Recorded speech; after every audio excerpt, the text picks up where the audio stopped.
For some unknown reason, the programs of Reploids are suddenly erased. The Reploids stopped moving, and almost seemed like they had become hollow shells. This phenomenon was named erasure, and began to frighten the Reploids. Lagoo's Island, in the Southern Ocean. Here is where the Reploid Research Bathroom is located. One day, the readings of Reploids had instantly vanished. A lot of Reploids were erased. What happened in this island? Maverick Hunters X and Zero received the orders and head into action. Okay, that is thankfully a much shorter intro scene than the original game. Hello everyone and welcome to Let's Play Megaman Xtreme 2. Before we get into the actual game, I want to talk about mode select right here. When you start the game up the first time, you only have X mission, Zero mission, which sadly doesn't have Samus, Continue, and Option. In X and Zero mission, you only play as those specific characters, but in Extreme mode, which you have to get beating the game once, you get to play as both, and you also get the best ending. Hey, Iris! You are now on Lagoo's Island, where the erasure incidents have happened. What's the situation there? I found some Reploids that are out of commission, and the others have become Mavericks. Iris, we'll begin to check the surrounding area. Can you offer us support? Okay, but please don't get too wild and bite off more than you can chew. Don't worry, Iris. Alrighty, starting off the game. Now, I actually had to customize my controls a little bit, because for the most part the controls are the same, however the select button is instead now the character switch. And the menu screen is now the pause button. Dashing is relegated to double tapping the button or pressing down an A again, so yeah. Also, this game's soundtrack is amazing. Did you find anything, X? Yeah, I found something. The island's filled with the Mavericks that I thought we had destroyed. What? Did they come back by themselves? Or is there someone behind all this? We must find out. I'll go and check it out. Okay. Let's meet up again later. Now, if you're playing as Zero when you see that cutscene, you actually get an entirely different dialogue segment, and you also get to take the upper path. That's actually one thing Xtreme 2 does in very specific levels, is that your path is dictated by which character you play. I'll be showing all the alternate paths off, though, don't worry. Now, Xtreme 2, unlike Xtreme 1, actually has a lot more original level design, so if you were kind of bored with the levels in Xtreme 1, don't worry. While there's still some cut and paste, like two specific Maverick stages, a lot of the stuff here is in fact original. Anyway, time for the boss. I should mention, X is pretty much the same as he was in Xtreme 1. Except I think he charges a bit faster. What's this place? Hmm? The enemy's coming. Anyway, boss of the intro stage is this weird Grim Reaper mech thing. He only has one attack as far as I am aware of, and besides touch damage, and that is that little head that he shoots out of his mouth, which I think either fires pellets at you, or can just do more touch damage. Best bet against him is just to dash and jump and shoot at his head. The charge shot does a good enough amount of damage against him. Zero actually has the easier of the two fights between these two, which is kind of surprising considering how the series tends to go with Zero.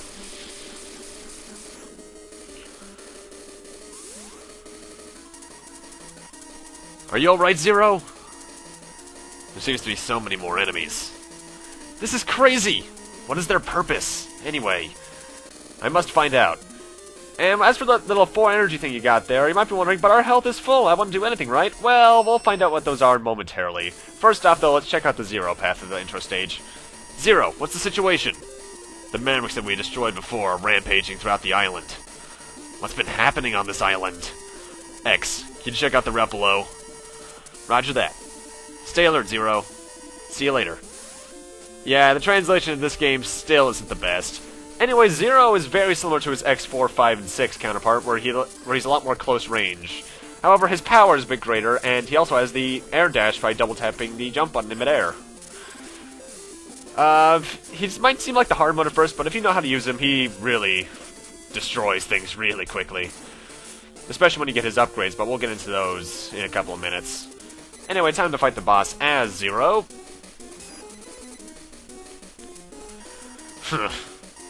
Why don't you come out and face me? The boss himself is almost the exact same. In fact, he is, essentially. The only difference is that you now have to get really up close and personal against him. However, one of Zero's slash is the equivalent to X's charge shot against it, so it's pretty simple. Yeah, he's really nothing to write home about. Though I really do like his design. You alright? Let's go up for now so that we can contact Iris. Agreed. But I wonder what they're plotting. Well, we'll probably find out some right now, because we got a lot of cutscenes in this part, actually.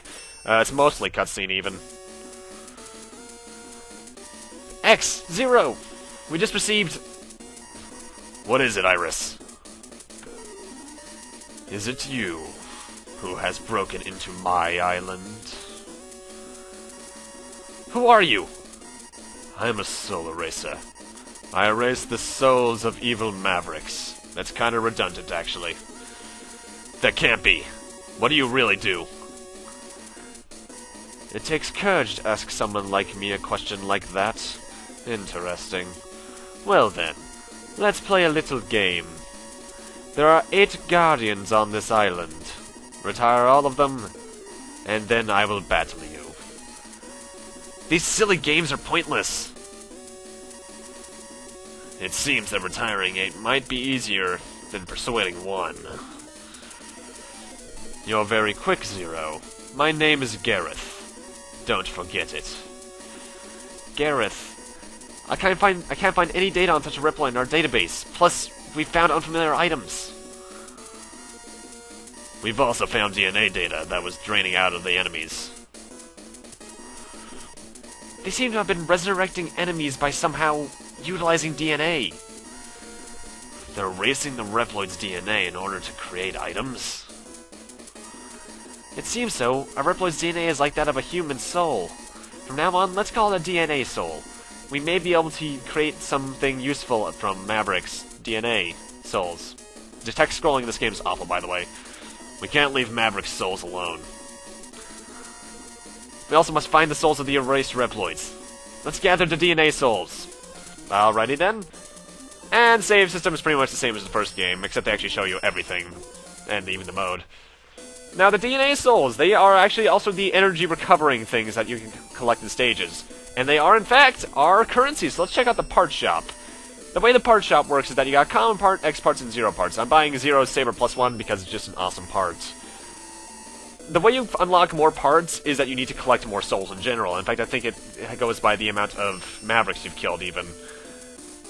X parts and Zero parts are rather explanatory, but they can only be equipped by their respective person. But common parts can be equipped by either of them, so keep that in mind. Anyway, first Maverick of the day is Launch Octopus from X1. His and another Maverick stage are the only ones that are pretty much verbatim the original, minus a few other changes. Now, one thing I want to mention is that on the stage select screen, there were 8 Mavericks, but that's only because I'm playing on Xtreme mode. If you're playing as X, you only get the Mavericks that are on the top row. If you're playing as Zero, you only get the ones on the bottom row. By playing Xtreme mode, you get to fight all 8, and you also get the best ending.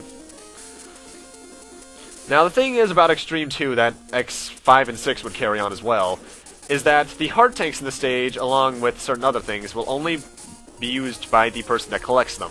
So when I collect a heart tank later in this stage, which is coming up very quickly, I'm going to be collecting it as X, and therefore only X is going to get the HP boost. Since there are 4 stages for each character from their respective modes, I'm going to be collecting the heart tanks and items in it for that specific character, along with the boss ability, because, well, first off, there's the heart tank. Because the boss ability, the ability you get from the boss, can only be used by the character that defeats the boss. Which is kind of stupid if you ask me. Anyway, we have to come up here to destroy this submarine tank thing again from the original game, because we can do some stuff with it. I should mention that I mentioned it back in the beginning stage, but I actually had to customize the controls a bit for this playthrough because when you start off the game, select is not character switch, it's actually a weapon switch.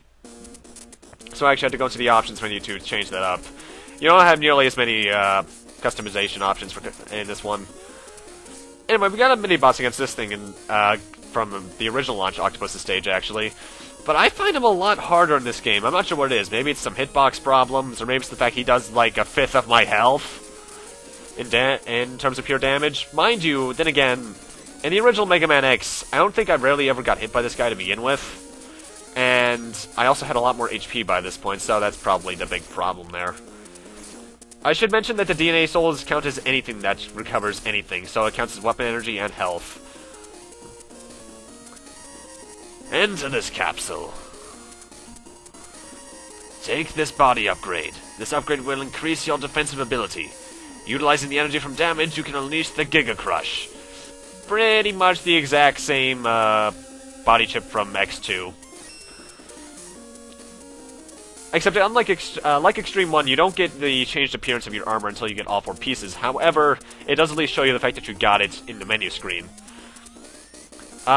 In fact, that's also one thing that we'll get to in the next stage. Zero also has capsules in this game. I'm not sure why Light can suddenly develop technology for a Wily Bot. By the way, that cut there was because I fumbled about trying to jump up there. But, yeah, Zero has capsules, which I find kind of weird. There is an alternate path in this stage that I'm not taking, but all I think it leads to is another fight against that weird worm bot thing. So instead I just have to fight this weird catfish thing again, or anglerfish rather, who thankfully has a lot less HP than he did in the Super Nintendo game. And that ladder leads up from the other pathway that I didn't take. As you can plainly see, checkpoints are back, but they don't have the obnoxious autosave thing show up this time.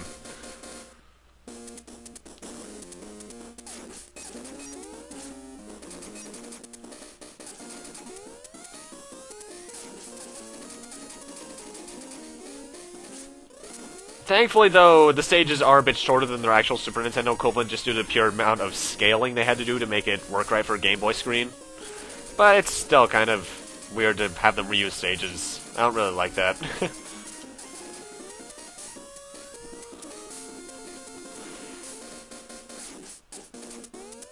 But, yeah. Not much to say about this guy again. He's the exact same fight he was earlier.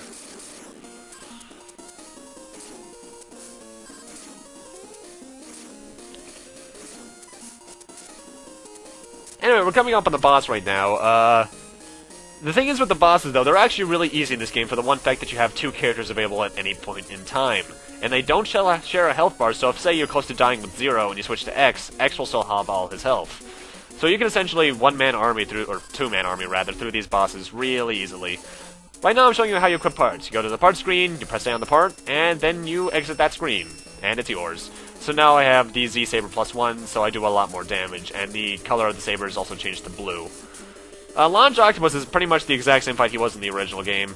He likes to create tornadoes, or more like whirlpools actually, that you can get caught in and die in. He likes to shoot torpedo missiles out of him, and he's overall pretty much the same. However, he's also my starting Maverick just because he's a lot easier in this game due to the pure amount of damage we do. Not that hard of a stage or boss, honestly. And it's thankfully one of 2 that are the exact same as the Super Nintendo equivalent, as far as I can remember at least. Anyway, for beating him with X, we get the Mach Tornado, I think it is?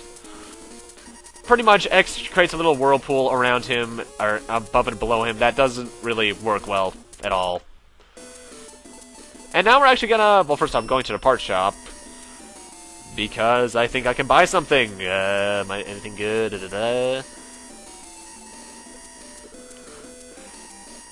Let's buy that. Oh, no, I should mention, there's 2 X's on the screen that you didn't see me purchase. That was Extreme Mode and Boss Attack, because you can actually buy those in the store at any point. Anyway, we're going to a Zero mission now with Overdrive Ostrich from X2.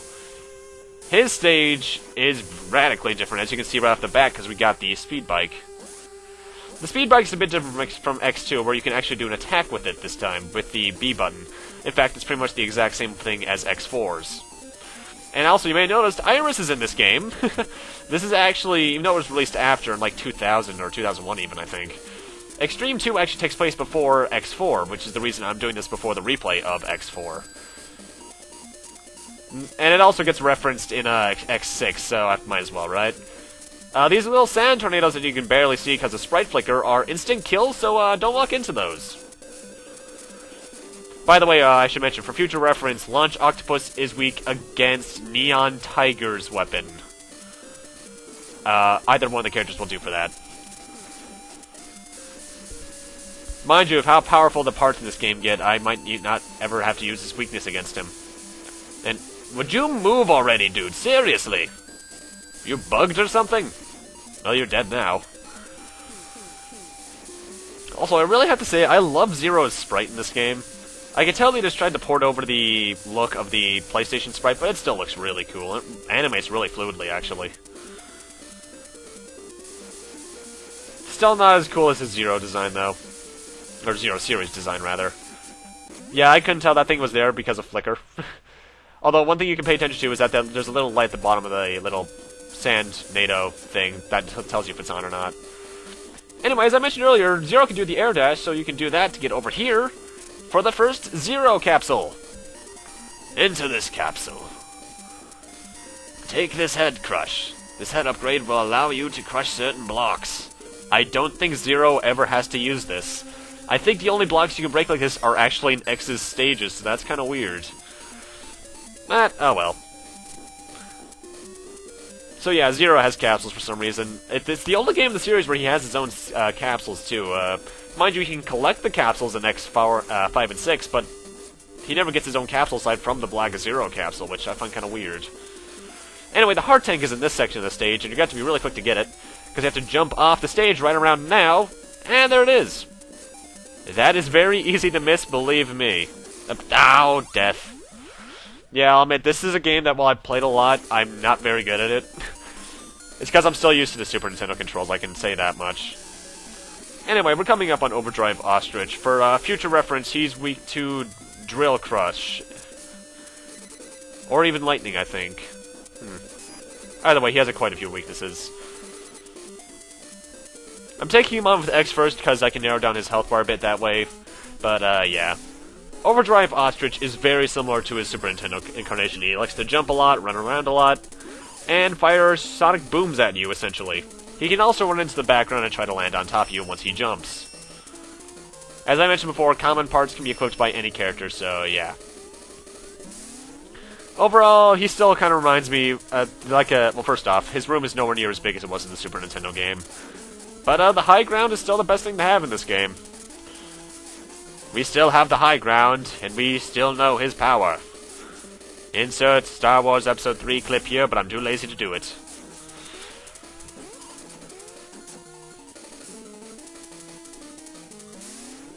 I will admit, if you're playing on X or Zero Mission, the bosses are really hard, but on Extreme mode, in fact, you can switch characters at any point, they get really neutered, honestly. But, yeah. Overdrive Ostrich, his stage can be problematic if you don't know what you're doing, but he's overall very easy. And by the way, now I should mention that DNA souls we get for beating a boss are 200 souls, so yeah, keep those around. After beating him, we get this awesome dash attack. I forget what it does. I think it just has a blade in front of Zero at all times. Hello, people! They've been very entertaining. It's unwise to allow them to act on this island. They should be terminated immediately. Not yet. I want the data on the Maverick Hunters. The more they fight, the stronger they would become. Thus, better data would be acquired. We've acquired enough DNA souls. We don't need any more. You must have noticed how dangerous it is to fight both of them at the same time. True. It is too dangerous to fight them at once. Let's enjoy watching them for a while.